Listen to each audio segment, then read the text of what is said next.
మెన్లో hair loss వచ్చేసరికి ఇప్పటికీ కూడా ఫస్ట్ రీజను ఆండ్రోజెనిక్ ఎలోపేషియా, అంటే జెనెటికల్ ప్రీడిస్పోజిషన్ ఉండడం వల్ల వాళ్ళ యాన్సిస్టర్స్ కానీ ఫాదర్ లేకపోయినా గ్రాండ్ పేరెంట్స్ ఆర్ మేనరికం, ఈవెన్ మదర్ సైడ్ రిలేషన్స్లో కూడా బాల్నెస్ ఉన్నప్పుడు that is still number 1 cause in India, in the world కూడా.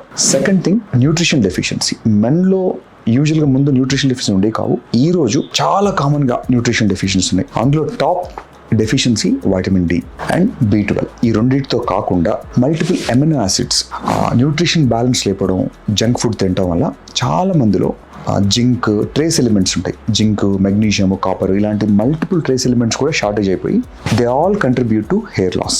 Third thing, fungal infection. చాలా మంది నోటీస్ చేస్తే స్కేలింగ్ కంప్లీట్ చేస్తుంటే పొట్టులాగా పడుతూ ఉంటుంది, మనం డాండ్రఫ్ అంటారు దీన్ని. ఇది యాక్చువల్గా నథింగ్ బట్ ఫంగల్ ఇన్ఫెక్షన్ ఇది. సో ఈ ఫంగల్ ఇన్ఫెక్షన్ కూడా టెంపరీ హెయిర్ లాస్, ఇది పర్మనెంట్ హెయిర్ లాస్ కాకపోయినా టెంపరీగా చాలా మందికి హెయిర్ లాస్ ఉంటుంది. Fourth important thing, sleep deficiency. Life స్టైల్లో స్ట్రెస్ పెరగడం వల్ల, లేదంటే వర్క్ అవర్స్లో లేట్ నైట్ వర్క్ చేయడం వల్ల, లేదంటే ఎక్కువసేపు స్క్రీన్ టైం ఉండడం వల్ల, వీటన్నిటి వల్ల కూడా మెలటోనిన్ సరిగ్గా ప్రొడ్యూస్ అవ్వకుండా దాంతో డీప్ స్లీప్ వెళ్లకుండా స్లీప్ డిస్టర్బెన్స్ అవుతున్నాయి. చాలా మంది ఈరోజు ఈవెన్ టుడే వాటర్ పొల్యూషన్, అంటే దాంతో బ్యాక్టీరియాలు ఉంటుందని కాదు, హెవీ మెటల్స్ ఉంటాయి వాటర్స్లో, తాగే వాటర్స్లో. ఈ హెవీ మెటల్స్ వల్ల కూడా స్టిల్ మనకు చాలా మందిలో ఈ హెయిర్ లాస్ అవుతుంది.